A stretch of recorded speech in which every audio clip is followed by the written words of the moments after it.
हाँ जी, नमस्कार। कैसे हैं आप सभी? स्वागत है आप सभी के HMWB अकेडमी पर। मैं हूँ आपका दोस्त हिंदी मीडियम वाला बंदा और हम सीख रहे हैं डेटा स्ट्रक्चर एंड एल्गोरिथम। जी हाँ, आने वाली कुछ वीडियोस में हम बात करेंगे कि लिंक लिस्ट से रिलेटेड वो इम्पोर्टेंट प्रॉब्लम कौन सी हैं। हालांकि ज़्यादातर हमने प्रॉब्लम कवर कर रखी है, पर 2-3 प्रॉब्लम्स ऐसी हैं जो हार्ड लेवल की हैं और ये ऐसी प्रॉब्लम भी हैं जो ज़्यादातर इंटरव्यू में पूछी भी जा चुकी हैं, स्पेशली इन फैंग कंपनीज़। तो हम बात करेंगे कि इन सारे प्रॉब्लम्स को कैसे अप्रोच किया जाना है, कैसे कॉम्प्लेक्स प्रॉब्लम को छोटे छोटे सब प्रॉब्लम्स में डिवाइड करके सॉल्व किया जा सकता है। यहाँ पे अगर आपको रिकर्जन से रिलेटेड कोई डाउट होगा कि कॉम्प्लेक्स प्रॉब्लम में कैसे अप्लाई करना है, तो वो डाउट भी आपका क्लियर हो जाएगा। तो चलिए वीडियो को स्टार्ट करते हैं। वीडियो को लाइक कर दीजिएगा, चैनल पे नए हो तो सब्सक्राइब भी कर लीजिएगा। आज की जो प्रॉब्लम है वो ये है swap list node in pairs. ये मल्टीपल कंपनीज में पूछी जा चुकी है। अब इसका कॉन्सेप्ट कैसे अप्लाई करना है, देखिए लिंक लिस्ट में सिर्फ और सिर्फ पॉइंटर के साथ आपको खेलना आना चाहिए। अगर पॉइंटर के साथ आप बहुत ज़्यादा कंफर्टेबल हैं तो इसका मतलब है प्रॉब्लम ये आपके लिए बहुत ज़्यादा इजी भी है। तो पहले तो हम प्रॉब्लम समझने की कोशिश करेंगे कि प्रॉब्लम है क्या। तो प्रॉब्लम में आपको एक लिंक लिस्ट गिवन है, आपको एडजेसेंट पेयर को स्वैप करना है। एडजेसेंट पेयर को स्वैप करने का मतलब यहाँ पे ये है, तो हमें क्या करना है, जो एडजेसेंट पेयर्स हैं उनको स्वैप करना है। तो 1-2 को स्वैप करेंगे तो क्या आएगा 2-1, 3-4 को स्वैप करेंगे तो क्या आएगा 4-3। तो ये स्वैपिंग भी करनी है और ये कनेक्शन इस तरीके से बिल्ड हो, हमें जो हेड रिटर्न करना है वो ये हेड रिटर्न करना है 2 वाला। अब यहाँ पे ये देखने को मिल सकता है कि प्रॉब्लम आपको समझ में कम आ रही है। हालांकि ये समझ में आ गया है कि क्या होना है, कैसे करना है, ये सारी चीज़ें समझ में नहीं आ रही होंगी। तो जो चीज़ हमें करनी है पहले वो कर ले। हमें क्या करना है, स्टार्टिंग के इन 2 नोड्स को स्वैप करना है। तो ये काम तो हम कर सकते हैं, ठीक है। बाकी के बारे में अभी नहीं सोचना है, अभी हमें सिर्फ और सिर्फ इसके बारे में सोचना है कि 2 नोड्स को हमें स्वैप करना है। बट प्रॉब्लम यहाँ पे क्या है कि 2 नोड्स होने भी चाहिए। अगर 2 नोड्स हैं तब तो स्वैपिंग पॉसिबल है, अगर 2 नोड नहीं है तो स्वैपिंग पॉसिबल नहीं है। अब लेट्स से हमने यहाँ पे एक फंक्शन बनाया हुआ है इसी चीज़ को सॉल्व करने के लिए, जो कि एक पैरामीटर ले रहा है हमारा, ठीक है। इसको हम बोल देते हैं हेड। तो ये हेड एक्सेप्ट करेगा। अभी जो मेरा मेन टारगेट है वो क्या है, ये चेक करना है कि इसमें 2 नोड हैं भी या नहीं। हो सकता है ये लिस्ट हमारी खाली हो सकता है इस लिस्ट में एक एलिमेंट हो सकता है मोर देन 1 एलिमेंट हो। तो अगर लिस्ट खाली होती है, एक एलिमेंट होता है, तो क्या स्वैपिंग पॉसिबल है? ऑब्वियस सी बात है, स्वैपिंग नहीं कर सकते। तो पहली कंडीशन तो यही चेक करनी है कि लिस्ट में उतने एलिमेंट है भी या नहीं स्वैप करने के लिए। सो यहाँ पे अगर हमारा हेड नल हो जाता है, ठीक है, या फिर हेड का नेक्स्ट नल हो जाता है। अब यहाँ पे हेड का नेक्स्ट नल हो जाने का क्या मतलब है कि लिस्ट में सिर्फ और सिर्फ एक एलिमेंट है, दूसरा वाला एलिमेंट हमारा नल है। तो इस केस में हमें बस सिंपली रिटर्न कर देना है इस लिस्ट को कि स्वैपिंग की जरूरत है ही नहीं, यही हमारा स्वैप होना है, ठीक है। अब अगर ये कंडीशन सेटिस्फाई नहीं होती तो हमें क्या करना होगा, स्वैपिंग करनी होगी। तो पहली चीज क्या करेंगे, तो यहाँ पे 2 पॉइंटर लेना होगा। तो लेट से इसको P1 बोल देता हूँ, मैं इसको P2 बोल देता हूँ। तो P1 P2 क्या होगा, P1 होगा हमारा हेड और P2 हमारा होगा हेड का नेक्स्ट। अब देखिए ये दोनों ही नल नहीं होंगे क्योंकि हमने ये वाली कंडीशन पहले ही लगा रखी है, तो दोनों हमारे क्या है, नॉट नल है। अब इन दोनों ही नोड्स को स्वैप कैसे करेंगे, तो स्वैप करने के बाद क्या आएगा देखना, स्वैप करने के बाद 2 हमारा पहले आ जाएगा, 1 हमारा यहाँ पे आ जाएगा, ठीक है। तो हमें क्या करना है, तो पहली चीज मुझे करना होगा P2 के नेक्स्ट में डालना होगा P1। 2 किसको पॉइंट करेगा, 1 को पॉइंट करेगा। अगर 2 1 को पॉइंट करेगा तो ये एरो ब्रेक हो जाएगा, तो बाकी की लिस्ट यहाँ से हमें नहीं मिलेगी। तो यहाँ पे हम क्या करेंगे कि बाकी की लिस्ट के लिए भी एक नया पॉइंटर ले लेते हैं।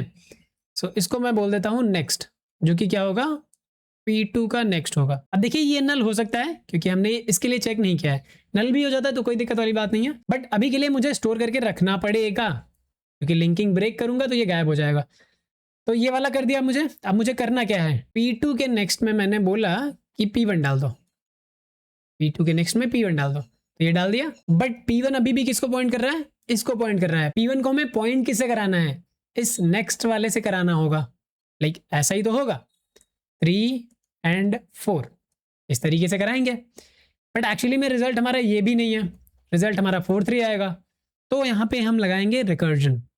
हमने इन दोनों को स्वैप कर लिया, ठीक है। यहाँ पे मैंने क्या किया, ये स्वैपिंग कर ली। आप चाहो तो P1 के नेक्स्ट में नल डाल दो, यहाँ पे मैंने बोल दिया P1 के नेक्स्ट में आप डाल दो नल।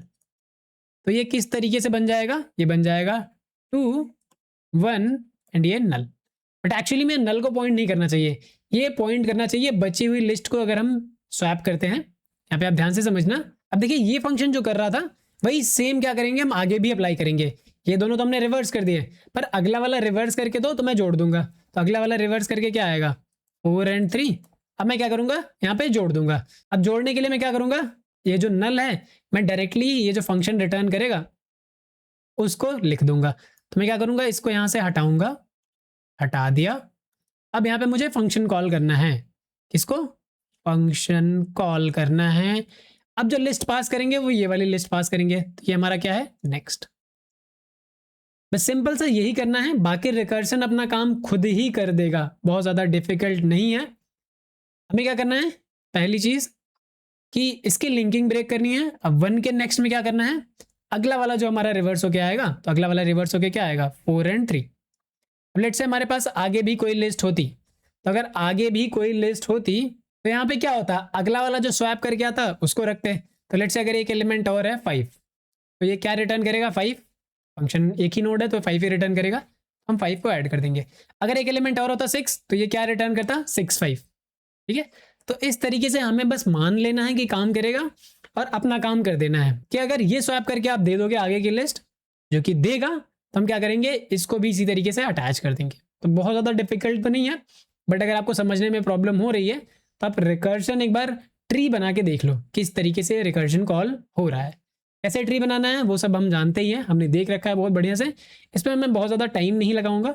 अगर आपको फिर भी डाउट है तो अपने से थोड़ा एफर्ट डालिए, क्योंकि जितना आप एफर्ट करेंगे उतना बढ़िया आप सीखेंगे। यहाँ पे बस मैंने आपको एक हिंट दे दी है। तो चलिए इतनी सारी चीज़ें ही इंप्लीमेंट करके देखते हैं। ये हमारा स्वैप पेयर्स नाम का फंक्शन है, बढ़िया। अगर हमारे पास लिस्ट खाली है या फिर लिस्ट में सिर्फ और सिर्फ एक एलिमेंट है, तो उस केस में मुझे क्या रिटर्न कराना होगा, ये हेड रिटर्न करा दो, बढ़िया। अदरवाइज मुझे P1 P2 लेना पड़ेगा। P1 ले लिया, P2 ले लिया। P1 will be this head, P2 will be head dot next.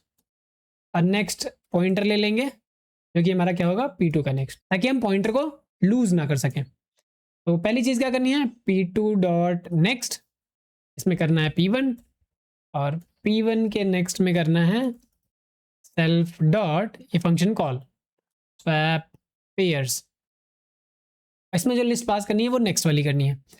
अब देखिए ये रिटर्न क्या करेगा, रिटर्न होगा P2। अब रिटर्न P2 क्यों होगा, क्योंकि इन दोनों को स्वैप किया था, तो ये P1 था, ये P2 था। ठीक है, इसकी लिंकिंग हमने यहाँ पे कर दी फंक्शन कॉल के थ्रू, कुछ भी हो सकता है। तो हमें यहाँ से रिटर्न क्या करना है, अब ये एक्चुअली यही तो हेड रिटर्न करना है, ये हमारा है P2, तो बस सिंपल इसी को रिटर्न कर देना है। तो बस इतना ही सोल्यूशन है। Let's try to submit it. अगर कुछ फेल होता है तो यहाँ पे वो भी डीबग करेंगे, बट मुझे नहीं लगता कि फेल होएगा। जी हाँ, ये सैम्पल टेस्ट केसेस हमारे चल रहे हैं। Let's submit it. तो देखिए रिकर्जन से प्रॉब्लम कितनी आसान हो गई है, हमें बाकियों के लिए सोचना भी नहीं पड़ा। हमने ये मान लिया कि हमारा करेक्टली वर्क करेगा, हमने 2 के लिए स्वैप कर दिया, बाकी के लिए हमने फिर से यही फंक्शन कॉल कर दिया कि 2 तो मैं स्वैप कर ही रहा हूँ, अगले वाले के लिए कॉल करोगे तो वो भी स्वैप कर देगा। तो इस तरीके से जो कॉलिंग हो रही है ये रिकर्जन है, बहुत आसान तरीके से मीडियम लेवल की प्रॉब्लम हमने यहाँ पे सॉल्व कर दी। यहाँ पे अगर हम टाइम की बात करें जो कि बहुत ही इंपॉर्टेंट एस्पेक्ट है, तो टाइम कैसे कैलकुलेट करते हैं हम रिकर्सिव फंक्शन का, टी ऑफ एन मान लेते हैं, इसका टाइम लगेगा। तो ये बेस केस अभी हिट होएगा नहीं टी ऑफ एन के लिए, ये हमारा कांस्टेंट टाइम ले रहा है P1 P2, ये सारे के सारे हमारे कांस्टेंट टाइम ले रहे हैं। लेट्स से C बोल देता हूँ मैं, ठीक है, इसको भी इंक्लूड कर देते हैं बेस केस को भी। तो हमारा कांस्टेंट टाइम लगेगा। तो अगर यहाँ पे टी ऑफ एन ये फंक्शन ले रहा है, तो बाकी हम जो कॉल कर रहे हैं वो कितने के लिए कॉल कर रहे हैं, जितनी भी साइज होगी 2 हटा के ही तो कॉल कर रहे हैं। तो ये जो कॉलिंग होगी अगले वाले के लिए टी ऑफ एन माइनस 2 के लिए कॉल होगा। ठीक है, तो इसी तरीके से आप इसको और ब्रेक डाउन कर सकते हो, T of n C plus अगले के लिए हो जाएगा टी माइनस 4, फिर ऐसे ही 2 करके घटेगा। तो ये जो सी है इसका एडिशन होगा कितनी बार, इसका एडिशन होगा n/2 टाइम्स। तो c इंटू n/2 कॉन्स्टेंट हटा देंगे, तो ये हमारा लीनियर टाइम लगेगा। क्या लगेगा, हमारा लीनियर टाइम लगेगा इस फंक्शन को कॉल होने में।